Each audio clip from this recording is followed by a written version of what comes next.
I think one of the key areas has been with data. I guess, the evolution of digital transformation is that in the past, our focus was on transforming processes, and then it evolved to transforming customer experience. And now it's about, with the opportunities through the Internet of Things, artificial intelligence, data, it's an opportunity to reimagine, redesign services, but at the foundation of that has to be data. It's the data that allows us to target services more effectively, to enable services to be more preventative, to be able to target interventions, etc. So it's becoming less about technology and more about data.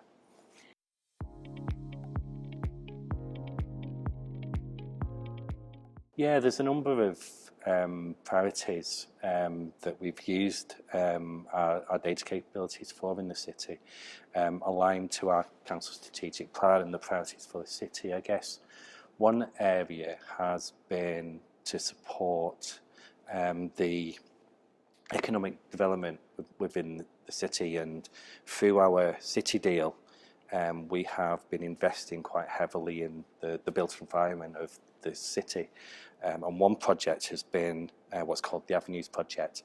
And the Avenues Project is an attempt to transform the street scene to facilitate greater footfall, active travel, and have less space for motorised vehicles, and make it a much more pleasant environment for people to dwell and spend time in. So the first project was in the Solihull district, and the data team worked in collaboration with the University of Glasgow.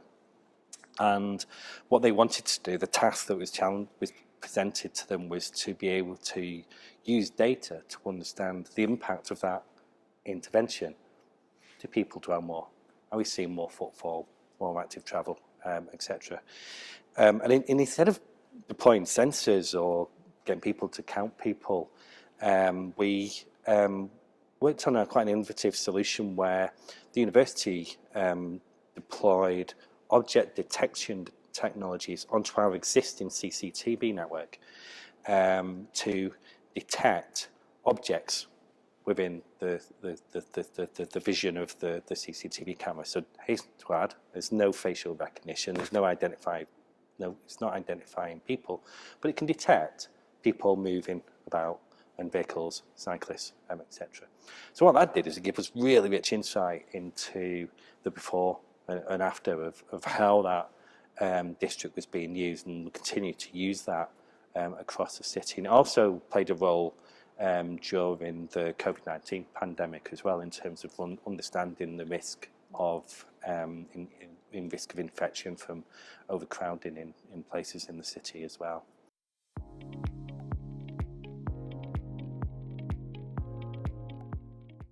Yeah, so within Glasgow, it's a very vibrant city. It has really fantastic economic growth, but we still have societal challenges with poverty and health. So, real inequality of health inequalities, and that's an area of focus for us for data as well, working with city partners. So for one project, we've used data to help understand where the families are in most need of support, particularly for child poverty.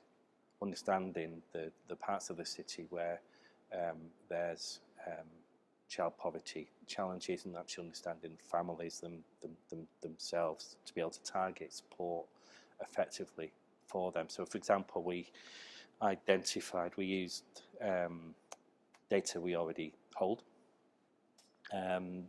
benefits data, and data about schooling, and from two different systems. And we looked up people that we could tell were in poverty, potential child poverty. We checked against the school system to understand, are they claiming free school meals, clothing grants? We found families, significant number of families that weren't. And in that case, we issued in the first instance, issued vouchers to them, which had an amazing impact on those families. And what that's moving us towards is more of a automatic entitlement model, to avoid people having to fill in forms to tell us something we already know. Yeah. To tell us that maybe to apply to be entitled for something when we know they're entitled, which could actually cost the council money, because we'll be distributing more grants. But that's what they're for. It's to deliver better outcomes. It's better to help those families. And tackling poverty is a huge challenge in the city. So the more we can do to do that, the better. And that just demonstrates the power of data and the impact it can have on people, on their livelihoods.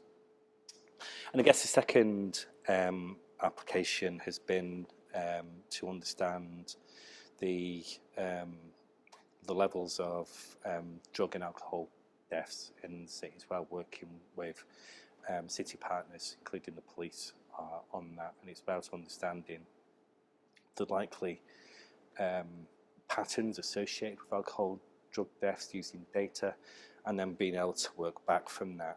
And where we'd like to get to is to have like a predictive model, so we can identify risks that somebody could be at risk of alcohol and drugs deaths early, as part of the early intervention agenda. So data is at the core of this.